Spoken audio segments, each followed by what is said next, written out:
Well, 3 days ago, the 5-year-old girl whose rape and torture led to angry protests in the streets of Delhi finally left hospital. She spent 21 days in intensive care, being treated for horrifying wounds inflicted on her by two men. Well, little Guria, as she had come to be known, and her family today find themselves abandoned by the very people who promised them justice. Guria has found refuge at the YWCA hostel in Delhi, but her father, to whom she is closest, does not have access to his child. First, they say they're being ostracized in the locality where they live because of the social stigma attached with rape. But गुड़िया तो ठीक है, गुड़िया की जहाँ तक बात है ठीक है, लेकिन उसके पेरेंट्स यानी माता पिता, माता तो साथ में लेकिन पिताजी अकेले अब रहना पड़ेगा उनको। यस, पापा को ज्यादा चाहती है और वो ज्यादा टाइम पापा के साथ ही गुजारना चाहती है। तो मैं तो चाह रहा था और चाहता भी हूँ, तो पापा के साथ होता ज्यादा बेहतर होता। देखिए सर, ये तो सरासर उनके साथ अन्याय और नाइंसाफी हो रही है, क्योंकि ये वे मजदूर वर्ग है। एक पीड़िता को जहां तक सरकार सिंगापुर ले जाती है, वहां कम से कम इतनी बड़ी दिल्ली सरकार है, क्या ये व्यवस्था नहीं कर सकती कि माँ, बच्चे और पिताजी एक साथ रहे? ये कहाँ का न्याय है कि बच्चे को छोड़ दिया, एक पेशेंट है, वो बेड पर है, जो यूरिन और वो मलमूत्र का रास्ता भी उसका बना नहीं हुआ, पेट के पेशेंट है, इंटेंसिव केयर में है। एक माँ उसको भी देखेगी और एक दूध पीता उसका गोद में बच्चा है उसको भी देखेगी अकेले, कैसे? और लड़की एज इट इज अपने पिताजी से बहुत अटैच्ड है, चाह रही है कि पिताजी उसके साथ रहती है। तो इतनी बड़ी दिल्ली सरकार है, क्या उनके पास एक व्यवस्था नहीं मिली कि वो उसको, लड़की को और बच्चे के परिवार को रख सके?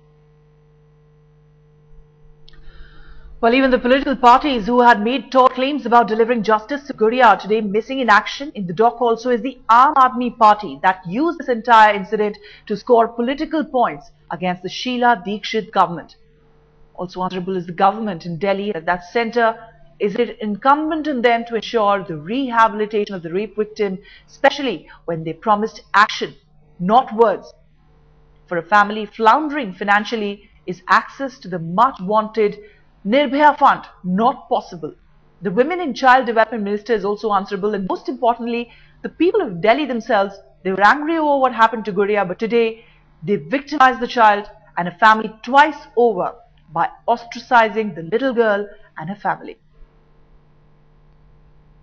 अभी उसकी जो हालत है अभी भी बिल्कुल खराब बनी हुई है, क्योंकि अभी भी आपको पता ही है, जैसे कि अभी जैसे पाइप फटी है वैसे भाई का फोन आया और उनको जाना पड़ा यहाँ से, और वहाँ पे एक डॉक्टर तक नहीं है कि कोई उनकी देखभाल कर सके। जैसे छुट्टी हुई थी उस टाइम हमें बताया गया कि वहाँ पे सारी सुविधा दी जाएगी आपको, डॉक्टर का, कोई सिस्टर वगैरह का, जो भी आपका काम होगा वहाँ बिल्कुल साफ सुथरी होएगा। लेकिन यहाँ तो खाना भी ढंग से नहीं दिया जाता है, बल्कि वही सादा खाना मिलता है, फ्रूट वगैरह बोला गया देने के लिए, अंडा उंडा ये सब भी नहीं मिल रहा। और ऊपर से अगर हम जाते हैं कुछ बात करते तो उल्टा हमें डांट देते हैं वहां से। सर, ये तो जब तक आपकी कैमरा चल रही थी, जब तक एक आध जो बड़े बड़े नेता भी आए हमारे पास मिलने के लिए, वास्तव में जब तक हमारे साथ मीडिया थी उस टाइम तो सब आए थे।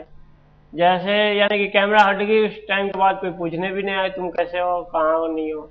और जहाँ तक कि देखिए गुड़िया अपने पापा से ज्यादा अटैच थी, तो उसको भी अलग कर दिया गया है।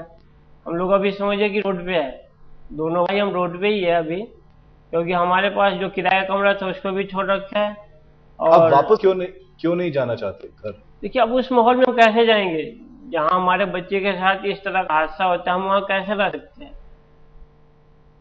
आप सोच सकते हैं कि वहाँ पे हम कैसे रहे, वहाँ जो मिलता है वही बात छेड़ता है, उस माहौल में हम कैसे रहेंगे, वहाँ पे कैसे जीवेंगे? सबसे पहली मांग है मुझे कि यानी कि बच्ची को अच्छी ट्रीटमेंट हो, उसकी अच्छी तरह से देखभाल हो, और हमें ऐसी जगह पे रखा जाए जहाँ की हम पूरा फैमिली रह सके, न कि दो आदमी रोड पे रहे, दो आदमी YWCA में रहे और कहीं और रहे। बताइए, उसकी मम्मी है, मम्मी जहाँ पे है उसके साथ एक और बच्चा है जो कि दूध पीता है, 2-2.5 साल का है, उसके साथ एक पेशेंट है, तो दोनों बच्चों को कैसे संभाल पाएगी? मानसिक रूप से इतनी काबिलियत भी नहीं है उसके अंदर की, यानी कि उनको रख सके। उनका सारा जो जिम्मेदारी, दवाई खिलाना, उसका जो साफ वगैरह जो भी होता है, वो सारा काम पापा करते थे और पापा को ही अलग कर दिए। अभी बताइए, अभी यानी कि वो पाइप लगाना था उसके लिए अभी यानी कि यहाँ से जाना पड़ा, ऐसी स्थिति हो गई है।